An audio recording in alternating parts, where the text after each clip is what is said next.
table, Tom. Sorry. Hey, I'm going old school You're optimistic. because that's just how it is.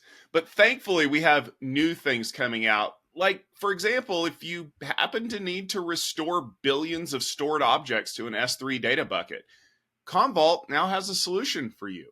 This new release from the recently acquired Clumio is called Backtrack.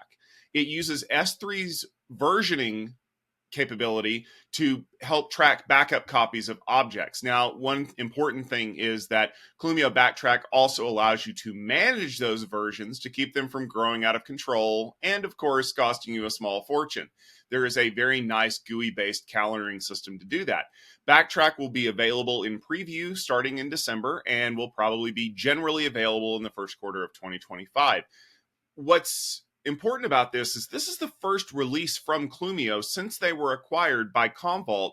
So, Stephen, what do you think about the fact that they're kind of going all in on this cloud native solution? I know that was something Clumio kind of specialized in, but this is where Commvault's really kind of showing off why they wanted this company. Yeah, absolutely. And I think that this is really, well, first off, no surprise that this is being announced. Of course, this is being announced. This is what Clumio is great at. And of course, that's one of the reasons that Commvault wanted them. As we talked about last month in London, Commvault had their Shift event where they previewed and announced. They announced a lot of things. They previewed this thing. They actually had the Clumio team on stage. Nice shoes, by the way. And they suggested that Backtrack was coming soon. And guess what? Here it is. So what's this all about? Well, Commvault a year ago at Shift was very, very tight with Microsoft and Azure. And that makes sense because Azure, of course, is one of the leading cloud providers and is probably the leading cloud providers in Commvault's core customer base. So it makes sense that they would lead with Azure. But Commvault has not rested on its Microsoft laurels and Microsoft partnerships. This year at Shift, we heard a lot more about Amazon Web Services and other cloud providers as well.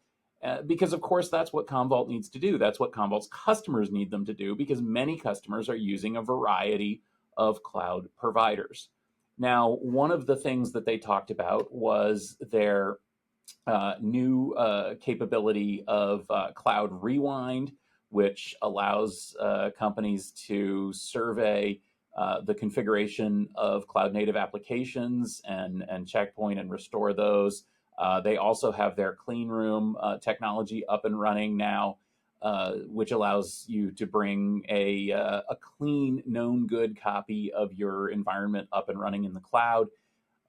Backtrack is another great capability. So think about it this way. S3 buckets are increasingly popular in terms of storing enterprise data. I actually talked about that yesterday on the TechStrong Gang in some detail because the question was put to me, don't customers use NAS and NFS and SMB file shares for unstructured data? And the answer is they think they do. But really, if you're building cloud native applications, you're using S3 protocol and S3 buckets. And probably these days, most enterprises, most businesses generally have more data in S3 storage, object storage in the cloud than they do on conventional unstructured data solutions like NAS. In fact, it's probably more by a long shot. The problem is that that's sort of a big mess. Most companies have application developers or different application owners signing up for S3 services and signing up for buckets. They've got data all over the place. Also, the important thing to know is that these data buckets, they really are just buckets of data. You kind of don't know what it is. You don't know how the data is structured, how it's organized, et cetera. Well, that's where Backtrack comes in. So Clumio is probably the undisputed leader in really understanding S3 buckets and understanding how they're used, how the data is organized, how the data is structured. And now Commvault customers will be able to get that. And what that means is instead of saying, let me go to the AWS interface or hit the API and do, something to go back in time, you'll be able to, as Clumio customers have been able to do, have a consistent time code and say, like, look, I need all of the data across all of the buckets and only the data that's pertinent to this application. I need that to go back to this point in time. That's really the goal. That's the vision that Clumio and Commvault have for Backtrack, and I think that that's a good one because they're making this cloud technology just like they're doing with Cloud Rewind. They're making this cloud technology useful to people in the enterprise. So good on you, Commvault. It's very cool to see this technology see a wider audience, and glad to hear the announcement, the quick announcement after London.